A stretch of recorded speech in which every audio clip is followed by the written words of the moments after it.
E hoje a gente não vai falar exatamente do pão, mas vamos ver como Jesus se identificou como a fonte da água viva. E eu queria compartilhar essa palavra com os amados. Está lá em João capítulo 7, você pode abrir a sua Bíblia, versículos de 37 a 44. João 7, nós vamos ler os versículos de 37 a 44. Na minha tradução está assim: Jesus, a fonte da água viva. E diz assim a palavra do Senhor: no último dia, o grande dia da festa, levantou-se Jesus e exclamou: se alguém tem sede, venha a mim e beba. Quem crer em mim, como diz a Escritura, do seu interior fluirão rios de água viva. Isto ele disse com respeito ao Espírito que haviam de receber os que nele crescem, pois o Espírito até aquele momento não fora dado, porque Jesus não havia sido ainda glorificado. Então os que dentre o povo tinham ouvido estas palavras diziam: este é verdadeiramente o profeta. Outros diziam: ele é o Cristo. Outros, porém, perguntavam: porventura o Cristo virá da Galileia? Não diz a Escritura que o Cristo vem da descendência de Davi e da aldeia de Belém, de onde era Davi? Assim, houve uma dissensão entre o povo por causa dele. Alguns dentre eles queriam prendê-lo, mas ninguém lhe pôs as mãos. Amados, que palavra que pode nos trazer grandes ensinos e revelações. Jesus se identificando como água viva. Aquele que tem sede, vem a mim e beba. Eu não sei se os irmãos entenderam quando Jesus disse que ele era água viva. Eu não sei se nós entendíamos quando o texto inicia dizendo que ele estava numa festa. Que festa é essa que Jesus estava? Nós precisamos entender algumas coisas para entrar e nos aprofundarmos dentro deste contexto que Jesus disse essas palavras. Se nós voltarmos alguns versículos para trás, nós vamos entender que festa era essa que Jesus participava. Vá lá dentro do capítulo 7 mesmo, a partir do versículo 10. Nós vamos entender em que festa é esta que ele estava. E ele estava, no último dia, no grande dia, no ápice da festa. Jesus aparece. Mas lendo lá, a partir do versículo 10, é só você voltar um pouquinho. Ali vai estar identificada a festa que Jesus estava participando. Jesus na festa dos tabernáculos. Mas, diz assim a palavra: depois que seus irmãos subiram para a festa, então subiu ele também, não publicamente, mas em oculto. Ora, os judeus o procuravam na festa e perguntavam: onde estará ele? E havia grande murmuração a seu respeito entre as multidões. Uns diziam: ele é bom. E outros: não, antes engana o povo. Entretanto, ninguém falava dele abertamente, por ter medo dos judeus. Então a gente vê aqui que continuava a dúvida no coração das pessoas. Quem é esse homem? Ele é bom? Ele veio aqui para enganar todo mundo? Mas pode ver alguém da Galileia para pregar aqui? Mas não era de Belém, que diz as Escrituras que viria o Messias? E a dúvida pairava. E hoje nós vivemos dias muito similares a este. Para alguns, a certeza no coração de quem é Jesus. Para outros, a dúvida. Quem é Jesus? Você tem certeza de quem Ele é? Porque se nós tivermos certeza e crermos neles, nós vamos receber algo importantíssimo. Como diz aqui a palavra, né? E o próprio Senhor testifica: quem crer em mim, como diz as Escrituras, eu já estou lá no versículo 38, né? Do seu interior fluirão rios de água viva. E por que ele disse isso? Porque o Espírito de Deus haveria de ser dado a todo aquele que nele crê. Você crê, meu irmão? O Espírito de Deus lhe foi dado. No seu interior existe água viva.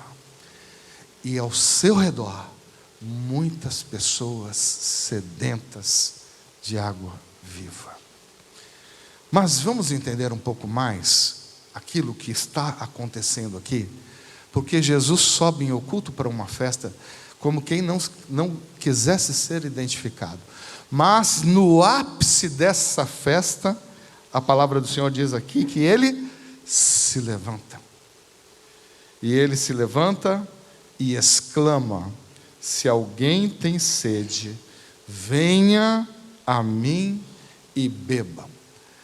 Vamos entender o que significa a festa dos tabernáculos. Mas antes de falar da festa dos tabernáculos, é importante que nós saibamos que Deus, o próprio Senhor, lá em Levítico capítulo 23, estabeleceu 7 festas que deveriam ser cumpridas, vividas pelo povo de Israel, como um testemunho da presença de Deus no seu meio. Estas 7 festas que eu vou dizer aqui foram identificadas por Deus e foram instruídas para que o povo de Israel pudesse viver essas festas. Mas tudo que Deus faz tem o quê? Um significado. Por que Deus determinou que Israel passasse por 7 festas? Eu fico pensando aqui, aquilo que foi dito hoje na escola bíblica, né? Desde Gênesis a Apocalipse, a palavra de Deus tem revelado quem? Jesus. De Gênesis a Apocalipse. E quando o Senhor entrega essas 7 festas, né? Ele está querendo que o povo tenha diante dele um memorial. Um memorial. É uma forma do Senhor estar descortinando para aquele povo que Ele chamou para ser arauto, para ser o povo dele, o seu testemunho vivo aqui na terra. Ele está descortinando algo que implicitamente Ele quer ensinar. Nessas 7 festas, o Senhor fala para o povo de salvação. Salvação, amados. Vamos passar rapidamente para que os irmãos conheçam essas 7 festas. A primeira festa, que durava apenas um dia, esta uma sequência das festas que foram determinadas por Deus, é a festa da Páscoa. Quem se lembra, lembrando-se da história de Israel, o Senhor determinou a Páscoa, quando o povo estava saindo do Egito e sendo liberto da escravidão do Egito. O Senhor determinou que fosse separado um cordeiro perfeito, sem mácula, para ser sacrificado, e para que o sangue desse cordeiro fosse passado nas ombreiras da porta e na verga da porta, ou então os umbrais, né, nos umbrais da porta, de maneira que a 10ª praga, a praga avassaladora, a praga arrasadora, não entrasse na casa daqueles que crescem. Então a morte não podia entrar na casa que era marcada pelo sangue. Ali já havia uma menção ao Cordeiro Santo, que seria sacrificado por Deus, o seu próprio Filho. Não explicitamente, mas implicitamente, Deus já estava descortinando o plano da salvação. Então esta festa da Páscoa faz alusão à salvação, ao Cordeiro perfeito de Deus, Jesus, que haveria de ser enviado ao mundo para destruição do pecado e aniquilação da morte. Morte, onde está o teu aguilhão? A segunda festa que o povo de Israel tinha que cumprir era a festa dos pães asmos. Ela tinha uma duração de 7 dias. E o que essa festa ensinava para o povo? A festa dos pães asmos, ela revelava ao povo santificação. Por quê? Porque na história de Israel, como é que foram preparados os pães para serem comidos na Páscoa? Eles tinham que ser sem fermento, não havia tempo. Deus haveria de fazer algo urgente. E eles tinham que fazer os pães sem fermento. E depois lá em Coríntios, no 1 Coríntios 5, 7 e 8, há uma revelação do que são esses pães asmos, né? Paulo diz o seguinte, né? O Senhor deseja que nós sejamos nova massa, lançando fora o fermento das nossas vidas. Qual o fermento? Da maldade e da malícia, para que passemos a viver como asmos da sinceridade e da verdade. Então, festas dos pães asmos é uma festa que revela que nós precisamos sermos preparados por Deus para servirmos o Senhor na integridade, tendo uma vida santa, uma vida que não tenha estes fermentos que foram ditos aqui. Não podemos ser uma pessoa lá fora, outra pessoa na igreja. Não podemos querer dar um testemunho aqui que não seja verdadeiro lá fora, na nossa casa, onde nós trabalhamos. Então, festa dos pães asmos tem a ver com santificação e integridade diante de Deus. A terceira festa, festa das primícias, também faz alusão à questão do plano de salvação de Deus. Ela fala sobre ressurreição. Olha que coisa. Somente nesta festa era festejada uma questão que é a posse e herança. O povo de Israel só celebrou a festa das primícias depois de ter tomado posse da sua herança. Porque ter uma herança é alguma coisa, tomar posse da herança é outra coisa. E Deus separou um povo para si, um povo que Ele quer chamar de seu povo. E nós somos, este povo separado de Deus. Mas entre nós existe uma primícia.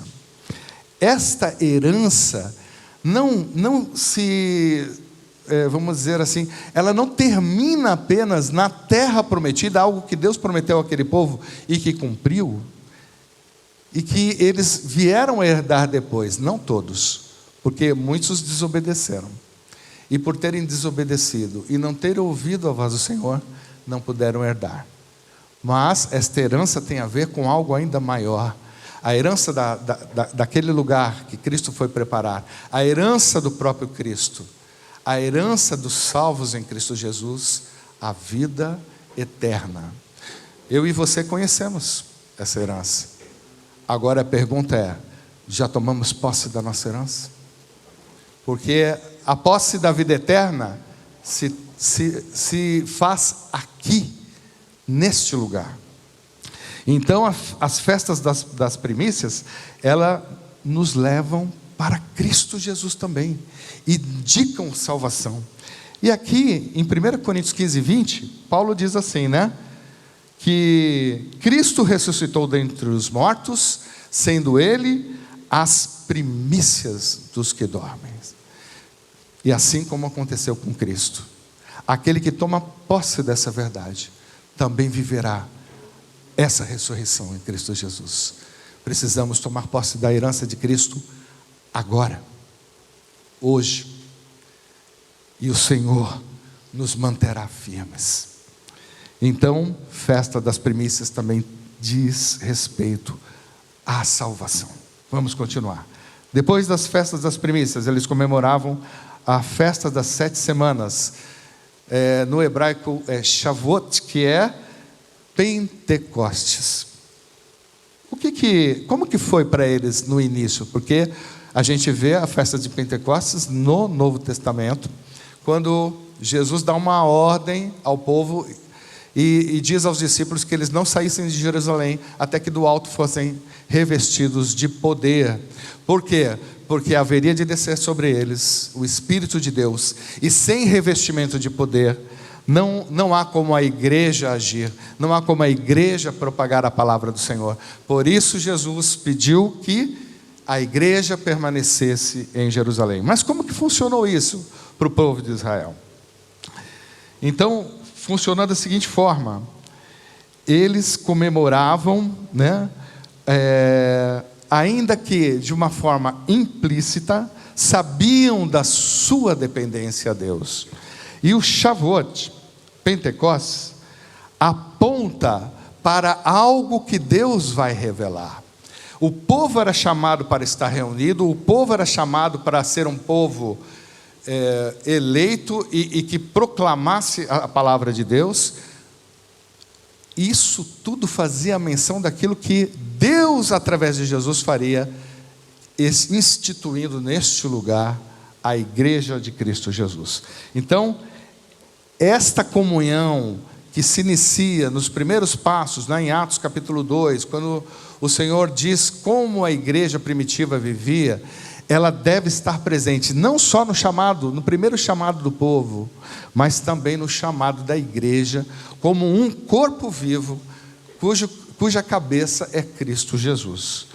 E a gente não pode perder isso de vista, queridos, porque a festa Shavuot, Pentecostes, diz respeito à nossa dependência de uns para com os outros, e também a nossa dependência como corpo para com Cristo Jesus, o cabeça da igreja.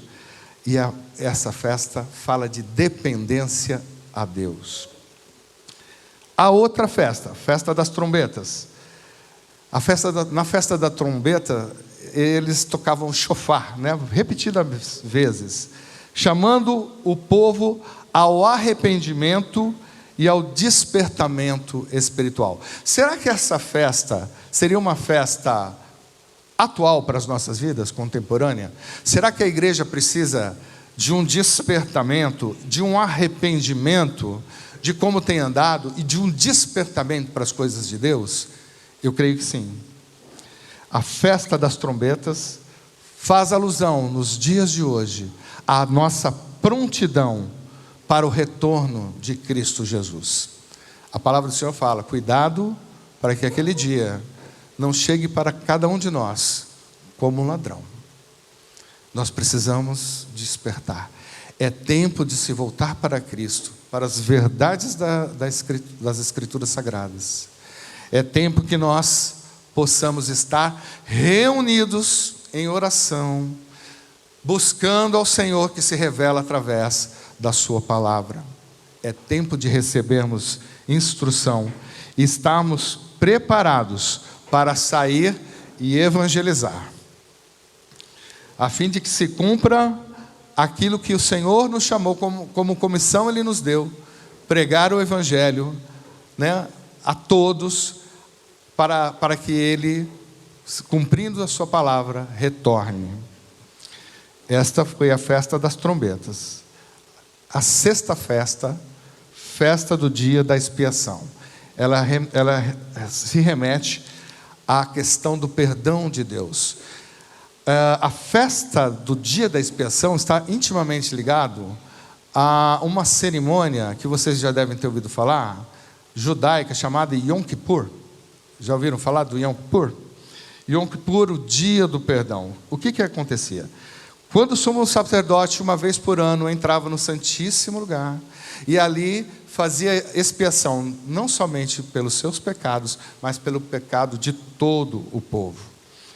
Esta festa do dia da expiação nos remete também a Cristo. Ela faz alusão à nossa justificação em Cristo Jesus. Pela graça de Deus, temos o perdão dos nossos pecados. Glórias ao Senhor, que se importou conosco e nos amou, e que enviou o Cordeiro sem mácula, para fazer expiação pelos nossos pecados. Agora, a diferença do que acontecia lá para o povo de Israel, para o que acontece hoje, é a seguinte: no tempo do povo de Israel, todo ano, aquela cerimônia tinha que ser repetida, porque o sacrifício que era apresentado pelo sumo sacerdote não era perfeito. Mas em Cristo Jesus, isso foi feito uma só vez. Por isso que a festa da Páscoa também ocorre somente num dia, uma só vez. O sacrifício de um justo por todos os injustos. E ele não precisou repetir. E ele não voltará novamente aqui para entregar a sua vida por nós. Ele já fez isso. E nós devemos observar. Hoje nós vamos celebrar o Senhor, recordando daquilo que o Senhor fez. A ceia do Senhor tem essa finalidade. Lembre-se de que um justo morreu por mim e por você. E finalmente, festa dos tabernáculos. É esta festa que o Senhor estava e que Ele se apresentou como fonte de água viva. Essa festa ocorria em 7 dias e o ápice da festa era exatamente o 7º dia. Era uma festa que foi determinada por Deus e ela nos remete à transitoriedade da vida terrena. Veja bem, o povo de Israel, enquanto escravo no Egito, eles viviam como? Eles tinham casas organizadas? Não. Eles viviam em tendas. Eles armavam tendas, desarmavam tendas, e quando o Senhor orientava, vocês vão sair daqui e vão para outro lugar, eles iam e o Senhor os acompanhava.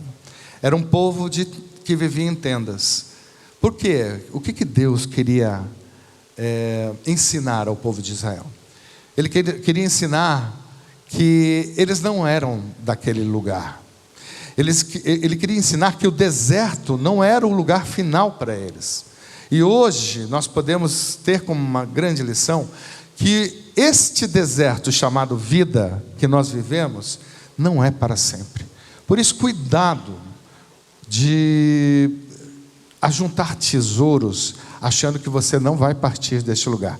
Cuidado, apesar de nós termos hoje casas, fixas, de achar que o Senhor não vai falar, esteja pronto para levantar a sua tenda, esteja pronto para partir, porque nós devemos viver como o povo de Israel, observando, estando em dependência ao Senhor e às suas ordens. Então, a festa dos tabernáculos tem a ver com a nossa peregrinação nos dias de hoje. Nós não estamos ainda no lugar onde Deus quer que estejamos, e eu não falo no lugar físico, eu falo na condição de igreja que vive plenamente e é santificada e vai ser glorificada para herdar a promessa do Senhor da vida eterna. Então, festa de tabernáculos faz alusão ao quê? A transitoriedade da nossa vida. E também faz alusão a uma outra coisa muito importante. Nós devemos nos lembrar que Deus mandou que Moisés e Arão estabelecessem no meio do povo o quê? Um tabernáculo sagrado. Um lugar que seria uma representação da presença de Deus. Sabe como que funcionava a presença do tabernáculo no povo de Israel? Funcionava da seguinte forma: Deus ordenou que Israel acampasse as suas tendas em tribos ao redor do tabernáculo, aonde Moisés entrava para consultar a Deus. E nesse tabernáculo, o Senhor falava e dava instruções ao povo de Israel. E o acampamento era feito da seguinte forma: Deus determinou que o povo de Israel acampasse em tribos, olhando para o tabernáculo que deveria estar no centro do povo. Então, se as tribos de Israel estão acampadas, voltadas para o tabernáculo que está no centro, o que acontecia com Israel? Porque ele era cercado de inimigos. Ao redor de Israel estavam quem? Os inimigos de Israel. Mas Deus determinou: vire as costas para o seu inimigo e confie tão somente em mim. Isto para nós também é válido hoje. A gente vive preocupado com as coisas que estão ao nosso redor, quando deveríamos colocar o Senhor no centro de todas as coisas. Deus quer que celebremos a sua presença e a transitoriedade da nossa vida seja uma consciência neste lugar. O Senhor quer que aprendamos com as festas que Ele mandou que Israel guardasse e cumprisse. E hoje, a palavra do Senhor nos ensina, lá em João capítulo 1, versículo 14, que temos um tabernáculo entre nós. E quem Ele é? João 1,14 diz: e o verbo de Deus se fez carne e habitou, tabernaculou entre nós, cheio de graça e de verdade, e vimos sua glória, glória como o unigênito do Pai. Então, amados, temos um tabernáculo, temos a presença do próprio Deus, e precisamos nos voltar para Cristo. Esse é o ensino que estava implícito para eles, mas para nós hoje está claramente colocado. E tudo se converte para quem? Para a pessoa de Jesus Cristo, o nosso Senhor. E Jesus queria se revelar ao seu povo. Hoje nós aprendemos, né? O povo de dura cerviz é Israel, o povo de dura cerviz somos nós, porque somos agora o Israel de Deus. Mas os problemas que eles tiveram, nós também temos hoje. Muitas pessoas não têm dado ouvido àquilo que Jesus está falando. E aí Jesus na festa faz uma pergunta, né? Aliás, eu quero fazer essa pergunta. Jesus na festa faz uma afirmação. Ele diz: aquele que tem sede, vem a mim. E a pergunta que eu faço é: por que Jesus foi falar para aquele povo de água viva?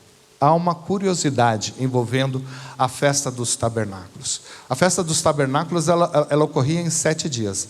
Mas o ápice da festa, como foi dito, era o último dia. E esse último dia era chamado de Rosh Hashanah Rabbah. O que significa Rosh Hashanah Rabbah?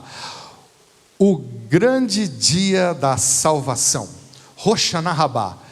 Israel estava cumprindo o cerimonial, e ali ele entendia que no ápice daquele cerimonial eles tratariam do grande dia da salvação. No entanto, o tabernáculo de Deus já estava entre eles e eles não podiam reconhecê-lo. Por que não reconheciam? Havia um ritual, né, que era feito naquele lugar, nesse dia, que era feito da seguinte forma: o sacerdote ia até o tanque de Siloé, lá ali retirava numa jarra de ouro água daquele tanque, e pegava aquela água e conduzia até o templo em Jerusalém. Lá ele fazia uma libação da água, derramando a água sobre o altar, né? Esta água que eles derramavam sobre o altar era chamada de água viva. E para que eles faziam isso? Eles queriam, alcançando o perdão de Deus, porque eles já tinham passado pelo Yom Kippur, mas acreditavam que nem todos haviam sido perdoados, e aí eles achavam que ali seria a última oportunidade de se conseguir o perdão e o favor de Deus. Então faziam essa cerimônia para ter a prosperidade, chamando as chuvas, né, para o plantio, e também lembrando-se daquilo que Deus fez no deserto pelo povo de Israel. Como Deus havia sustentado eles no deserto, porque todos sabemos que no deserto não existe água, não é verdade? E eles se lembravam então de como eles foram supridos por Deus na sua sede. Olha que coisa, amados. Nesta festa também, à noite, era colocado um número grande de enormes candelabros e tochas que iluminavam o templo. Então, esse dia da salvação falava do sustento de Deus, sem o qual eles não poderiam viver, e falava da luz de Deus, sem o qual eles não conseguiriam prosseguir. Para eles, resumia-se tão somente no cerimonial. Mas Jesus chega a este lugar e a sua atitude é: levanta-se. Ele se levanta e diz: quem crer em mim, como diz a Escritura, do seu interior, não é da fonte de Siloé, mas do seu interior vão fluir rios de água viva. Quem crer em mim, do seu interior vão fluir rios de águas vivas. Se o Senhor, o Deus Todo-Poderoso, ilustrou para aquele povo que Ele era Deus que provia vida, fazendo brotar água da rocha, e a própria rocha nos tempos de Israel já apontavam para Cristo Jesus. Se nós nos lembrarmos do que aconteceu com o povo de Israel, nós veremos que ali já estava identificado Cristo. O Senhor, por duas vezes, colocou o povo de Israel sedento de água, e por isso Jesus fala, no último dia: se alguém tem sede, venha a mim e beba. Lá no deserto, Deus já havia dado para eles um ensino implícito de Cristo Jesus. Como eu disse, por 2 vezes tiveram que estar diante de uma rocha e tiveram que aguardar que Deus fizesse fluir água da rocha. Na primeira vez que eles estavam na rocha, isso aconteceu na saída do Egito, em Refidim, no deserto de Horebe. O que aconteceu? Moisés recebe uma instrução de Deus. Ele diz a Moisés: ferirás a rocha e dela sairá água. Ferirás. Jesus estava ali na rocha, e a rocha era a representação de Cristo, e o Senhor fala: você vai ferir, ele vai ser dado a vocês para ser ferido, ele vai ser ferido, e vocês vão beber da água. Na própria cruz de Jesus, quando é traspassado, jorra dele sangue e água. Jesus, a fonte da água viva. Na segunda vez que o povo de Israel passa por isso, aí, dentre uma vez, dessa primeira vez e a outra, passam-se 38 anos. O povo de Israel agora está em Cádiz, no deserto de Zim. Só que dessa vez, a instrução do Senhor foi outra. Disse o Senhor, para Moisés e Arão: falarás à rocha. Ele não mandou ferir. Falarás à rocha e ela dará a sua água. Fazendo referência de que Cristo entregou a sua vida de uma vez por todas. A segunda vez era para falar à rocha que provê.